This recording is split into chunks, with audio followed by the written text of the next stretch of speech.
გავიგეთ, რომ აქვს გრძნობა. გავიგეთ, რომ აქვს ემოცია. ისიც გავიგეთ, რომ დაბრუნდება. მაგრამ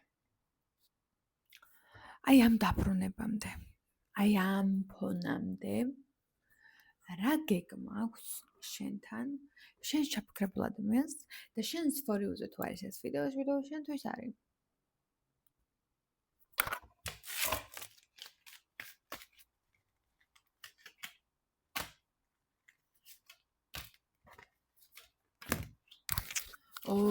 გეგმაში ცოტა მოიკოჭლებს ჩვენი გეგმა ზომიერი ადამიანი და რატომ მოიკოჭლებს ახლა?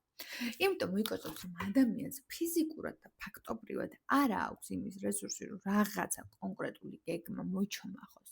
ანუ განამარტო შეადგინოს, უბრალოდ მოჩმახოს, ანუ ამის რესურსიც კი არ აქვს. ანუ რაღა უნდა მოთხოვო და რაღა უნდა ელაპარაკო. უბრალოდ გეგმაში აქვს ის, რომ ხოთ იქნება შენთან.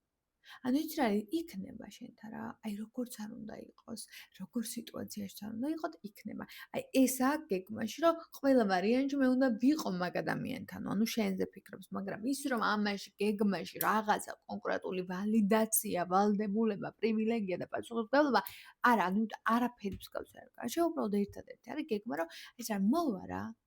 თვითონ შენც მიიღებ. და ვისი ბრალია ეს ყველაფერი? მომწყდით თავიდან. თქვენი ფასდაკლება არის 17 ნოემბრამდე და რა ვიცი თუ გინდათ იქ გარეთ და ჩაეწერთ მადლობა ყურადღებისთვის.